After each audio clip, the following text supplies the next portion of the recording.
Coming to you from Atlanta, Georgia. Welcome to the Wisdom Speaks Podcast. I'm your host, Reverend Lanico Cash. Join me here every week as I challenge our culture's very common misconceptions about faith and address the concepts of faith that have been deemed unacceptable and displeasing to God. I'm so glad you're joining me today. Imagine being in a place of being afraid of failure, setting goals and expectations so high that you reject your own mere efforts at success, feeling as if nothing you do is good enough or perfect. In a place where you're focusing only on results, that you become deathly afraid to fail, becoming paralyzed and immobilized, failing to move altogether because you're worried about doing something imperfectly. In a place where you can't even allow uncomfortable or negative, quote unquote, emotions. You can't even allow your own uncomfortable emotions. You can't even allow the uncomfortable emotions of others around you out of a fear of feeling judged by people. If this is you, if any of this is you, I want you to walk with me, because today I want to talk about a subject topic that we don't spend a lot of time, and for some of us, we don't spend any time at all talking about it. I want to spend some time talking about a subject that gets put inside of a closet, that gets buried in a box under a rug where no one can see it, but most of us, experience it. And sometimes we don't even know that we're experiencing it. I want to talk about and deal with shame. Yeah. And our vulnerabilities that are connected to that shame. So go with me today. So I know you are probably wondering why I have mentioned the word perfection so much in a subject that is titled shame. And many of you may not know this, but perfectionism is directly connected to shame. Perfectionism, in fact, is the vehicle that drives shame. And I want to dig into that, and I want to delve into that, because this is something, again, that I know that a lot of us don't really even understand what might be happening in our lives. And so I want to talk about it. I want to open the door for this conversation today, this very much needed conversation today. So let's start here. Let's start with talking about what shame is. What is shame? And shame describes feelings of inadequacy that are created by internalized conversations. And those conversations that we internalize tend to be negative self-beliefs and center around negative self-beliefs and negative things that we believe about ourselves. And then what happens as a result of that inadequacy that we feel, then our personal insecurities, our secrets, the things we don't tell people, our mistakes that we have made and may have made in the past, and even what we perceive to be flaws about ourselves. All of that becomes things that just further drive this vehicle of shame in our lives. And I want to stop here. I want to pause here. And I must put this in right here, because I want to encourage you that if some of this of what I've already talked about hits you, and you've experienced it, I want to encourage you here that it's not completely your fault. It's not completely your fault. Why? Because where does shame come from? Shame comes from us living in a culture that would rather hide away rather than live in truth. I'm going to say that again. The shame comes from us living in a culture that would rather hide rather than live in truth. Our culture would rather hide away its shame and feelings of shame. Our culture would rather hide away in our imperfections. Our culture would rather hide in its flaws, in the things that make us human, in our shortcomings, and in our vulnerabilities. We live in a culture that would rather hide away in those things rather than just live outside of the closet in truth. In the truth that we are human. In the truth that not everything is perfect. And let me say this too. I know that we are used to thinking about shame in the sense of shame being an emotion that results from something that we have done wrong. Because I even looked up the definition of shame. And shame, as it is defined by Google and by a lot of other dictionary sites, basically talks about shame as it relates to us doing something wrong and then the emotion that follows that, where we feel bad about it. We feel bad about something that we've done. But I want to talk about shame today from a slightly different perspective. And this perspective that I want to touch on, again, it's a perspective that we don't talk about a lot. We don't spend a lot of time talking about it. But I want to open the door to this conversation today. And I want to talk about the shame from the perspective of making us feel inadequate, that is created by what we internalize, the negative self-beliefs that we internalize about ourselves. And again, it's not completely our fault, because we live in a culture that perpetuates that everything and makes us believe that everything ought to be perfect. Everything ought to look perfect. Everything ought to appear to the eye, to other people, as being perfect and straight up. We live in a culture that makes us believe that that makes us feel bad when everything does not go perfectly. And we live in a culture that would rather deal with that would rather hide away our own flaws and our own imperfections, and then make others feel bad about their imperfections. And in turn make them to hide away as well. This is a serious thing. But let me tell you something. I want to share probably for many people this will be a little known fact. Some people may not even know this and may not even understand or recognize this at all. But I want to share a little known fact with you as part of this encouragement.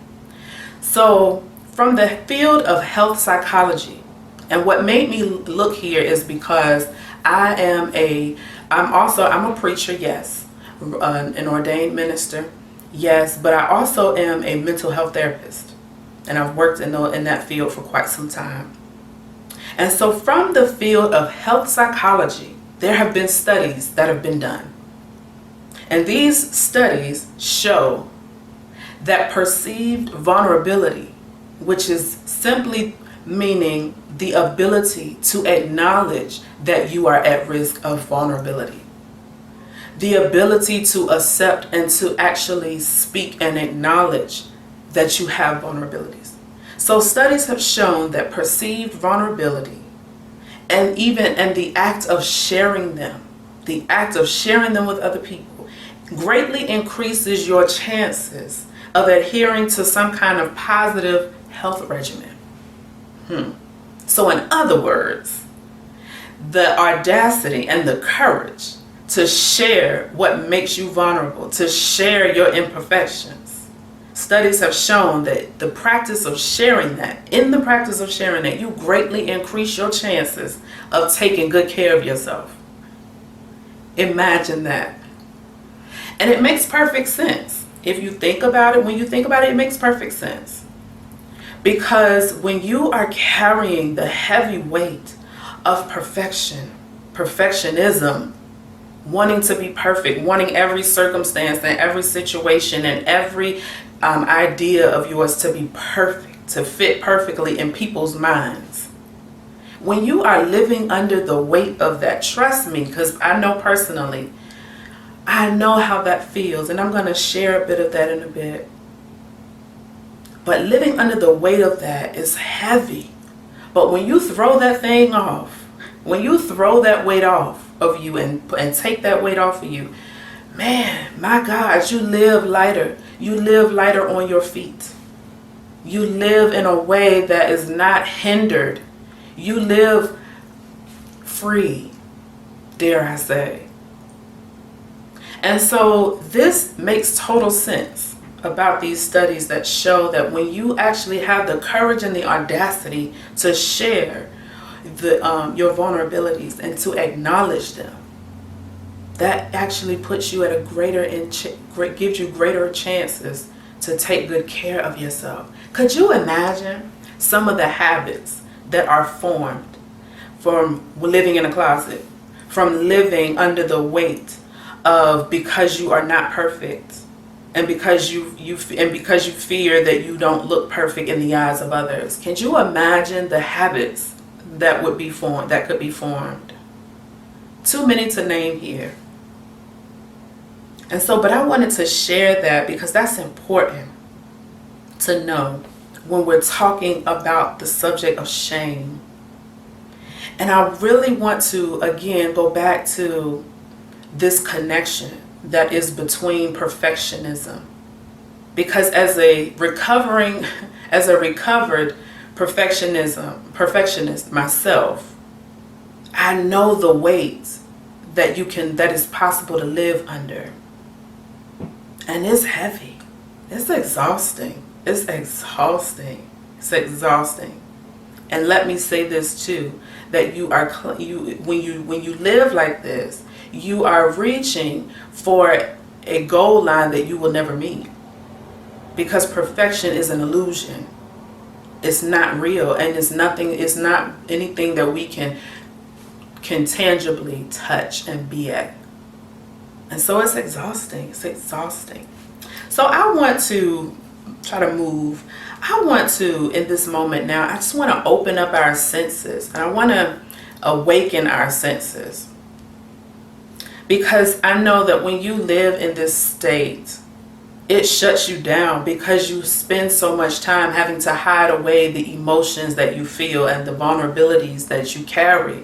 You spend so much time, and that can almost deaden your senses. But I want to, in this moment, awaken our senses.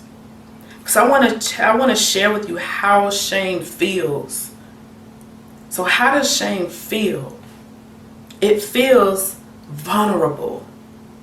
It feels very vulnerable. How else does shame feel? It feels like triggers.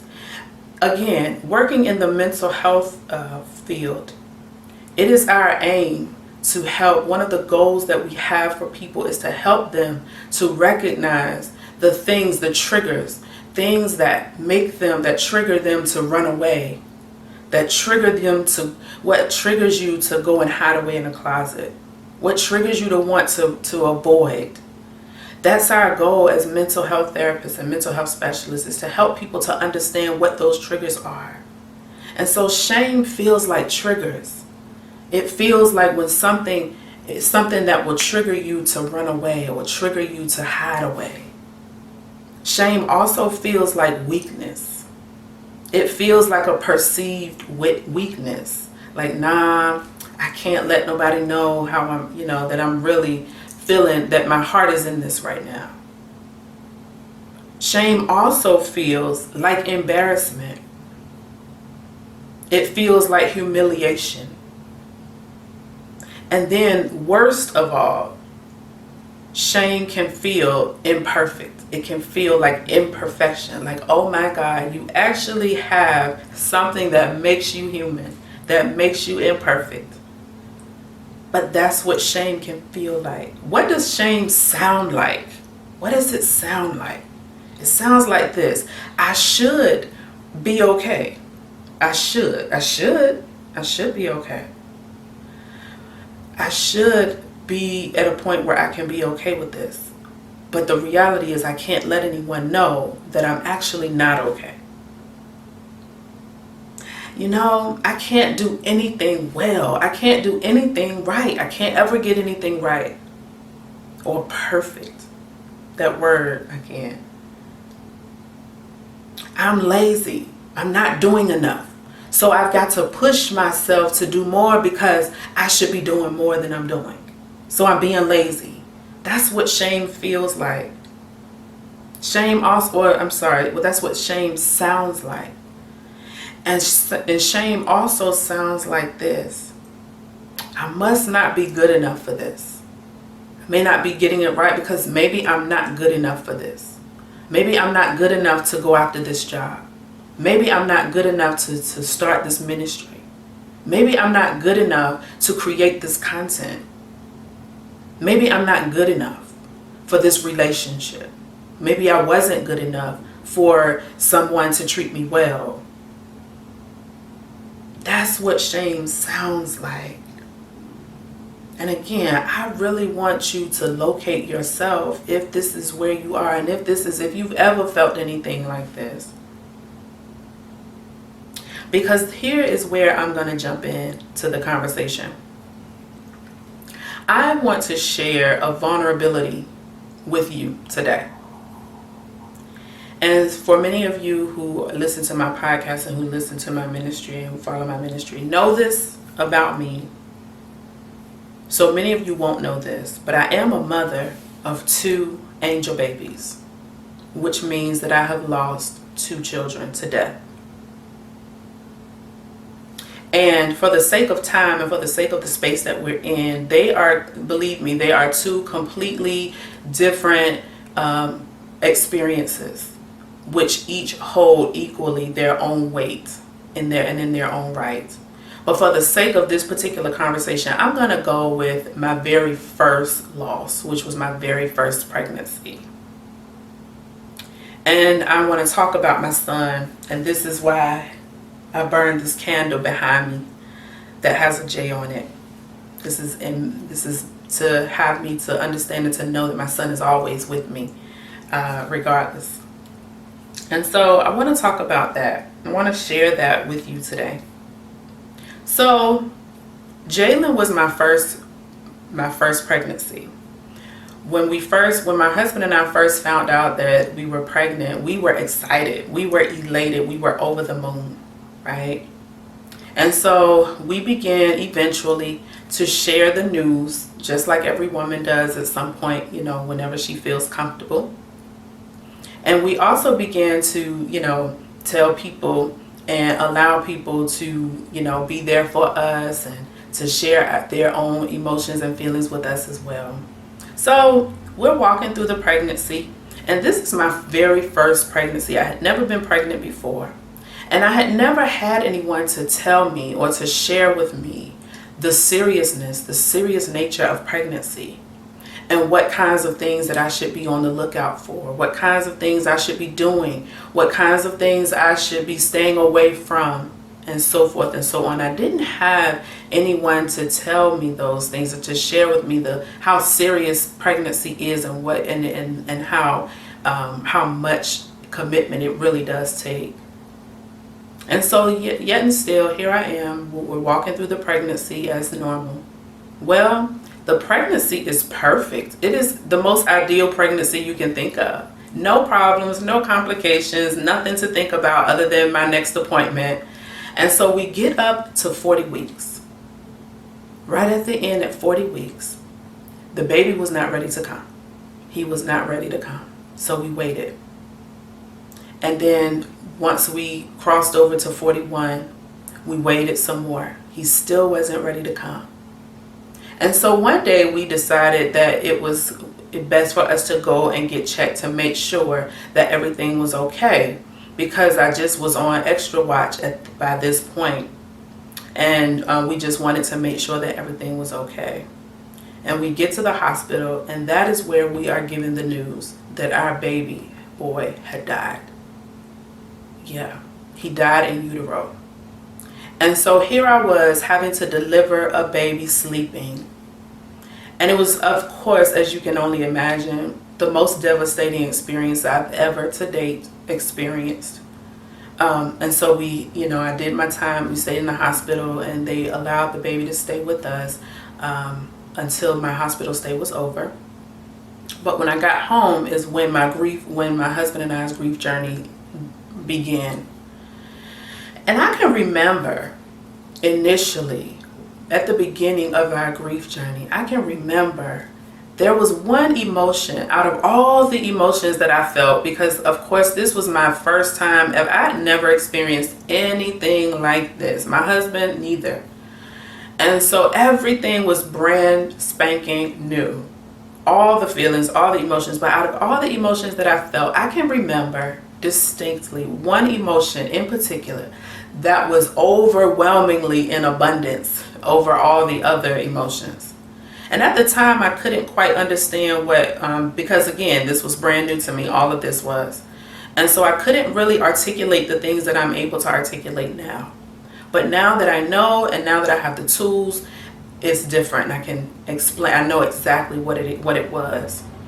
And so that emotion that was so overwhelming and overpowering over everything else was the feeling of embarrassment.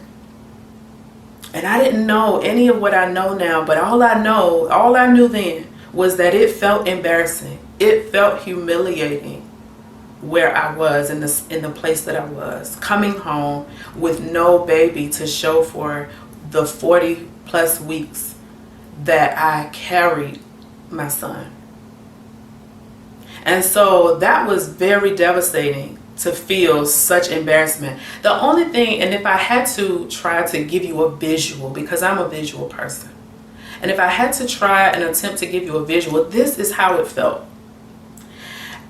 Imagine being in a football game, and the game is a good game. I mean, it's going back and forth. You just don't know who's going to win. And the score keeps changing amongst the teams, right? So you go all the way to the end of the game, and by the time that the end of the game comes, the score is tied, and then that takes you into overtime. And so then you go into, and so then I'm in overtime, and this is the very last play of the game, and I get the ball. And when I get the ball, I fumble the ball so badly, and I fumble and cost the team the loss, and I lose the game for myself and for everyone else. So now everyone who has come to this stadium in hopes that this game would come and turn in their favor have to now leave the stadium disappointed and mad and upset because the game was lost. That is how it felt. That fumble is what it felt like. And so I had to deal with that, and that was really, really difficult.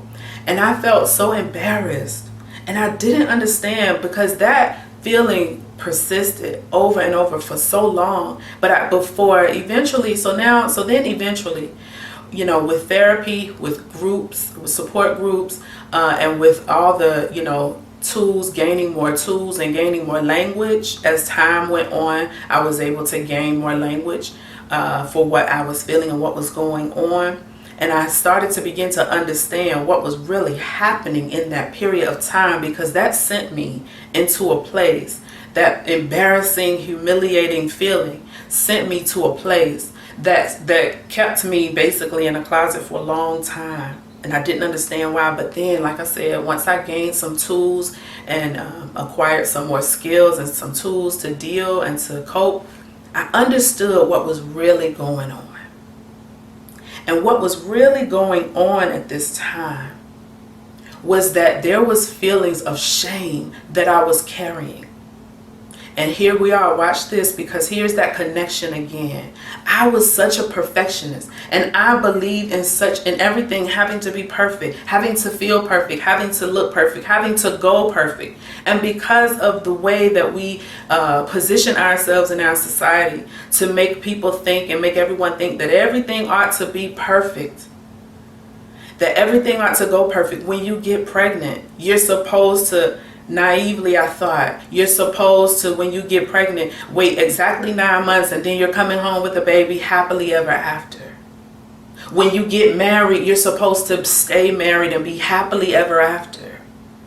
These are the things that we make people believe ought to go perfectly. And so when that pregnancy did not end perfectly, that was what I felt the weight of. I felt the weight of the perfectionist in me that sought perfection. And when I didn't get perfection, I was deathly disappointed and devastated to the point where it ran me into the ground and ran me into a closet. And that was what was happening. So that feeling, and that's how I know how shame feels. That's how I know that it feels embarrassing. It feels humiliating. When you do things, you're expecting it to turn out perfectly, but when it doesn't, our society, our culture makes us believe that there is something wrong with us, or that we've done something wrong. Instead of helping us to be empathetic toward one another, helping us to understand that life is not perfect. Every circumstance and situation does not go perfectly. That's not even the nature of the type of world and the fallen world we live in. That's the result of living in a fallen world, is that everything will not be perfect. And so I'm sharing this today. I share this with you today. One, because I'm healed enough to be able to express this, but also in hopes that you will seek God for your healing. And you will seek God for restoration. In believing that this is not completely your fault. That things that happen, the imperfections that make you who you are and make you human, and make you able to empathize with other humans, is totally natural.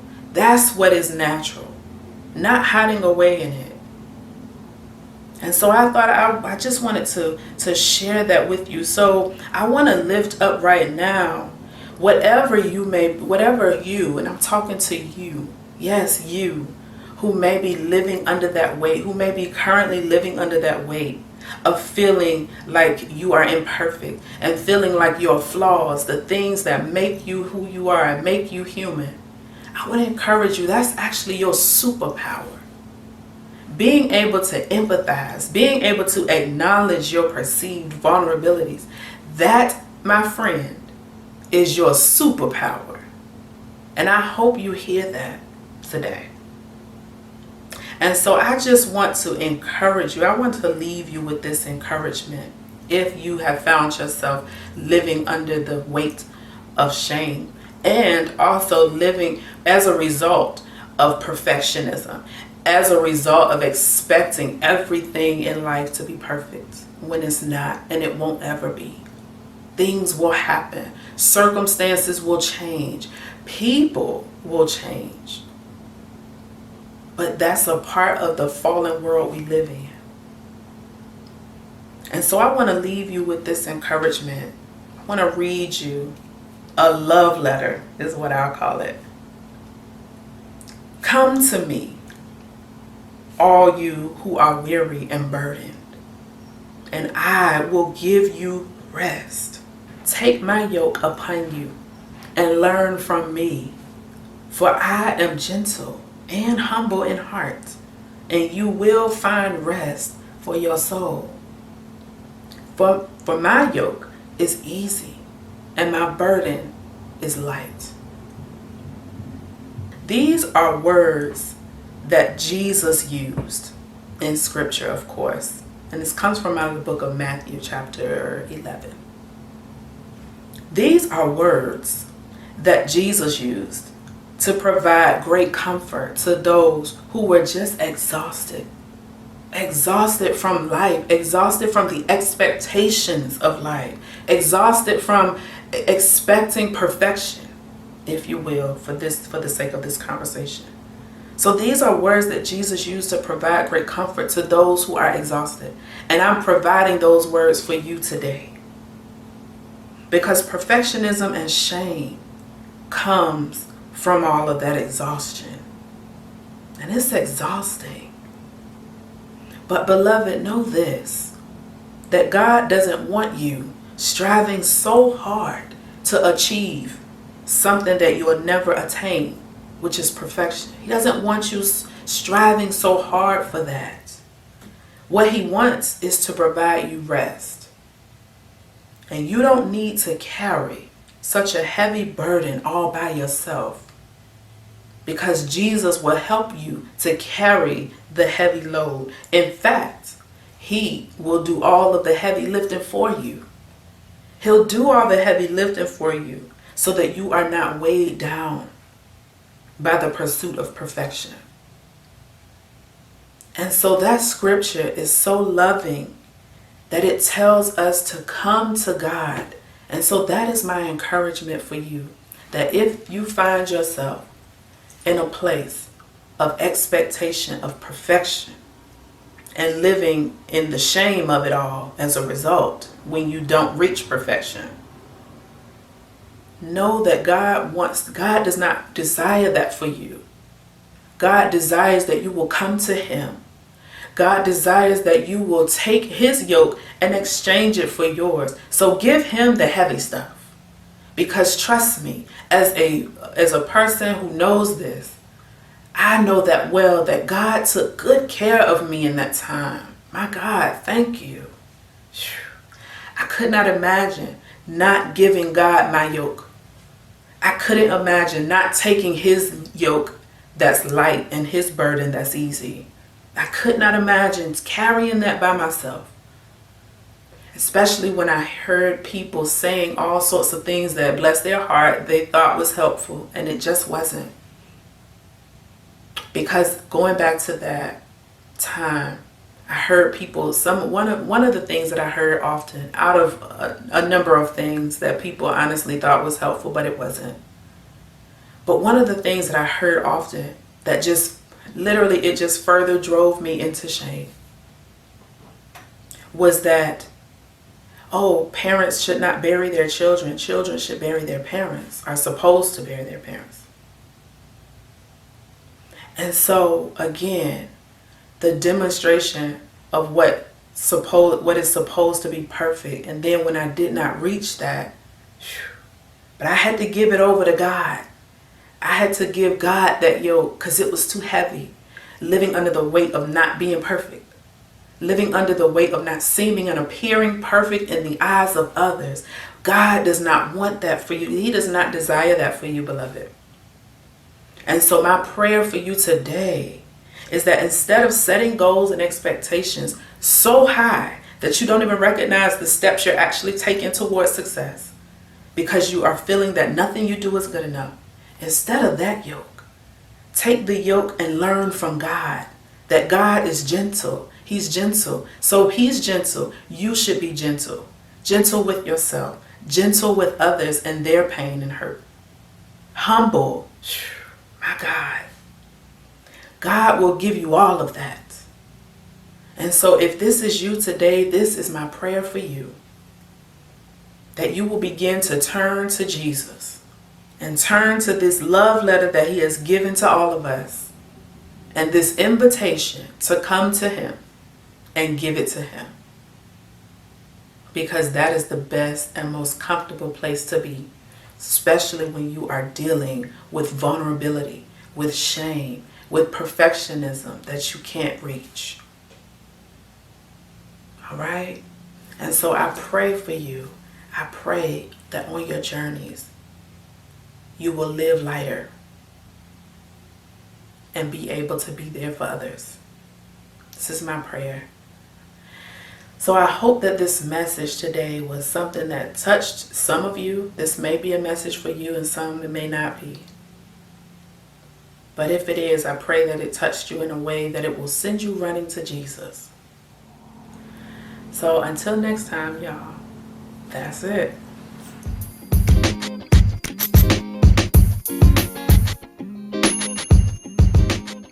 And that ends this hour of the Wisdom Speaks podcast.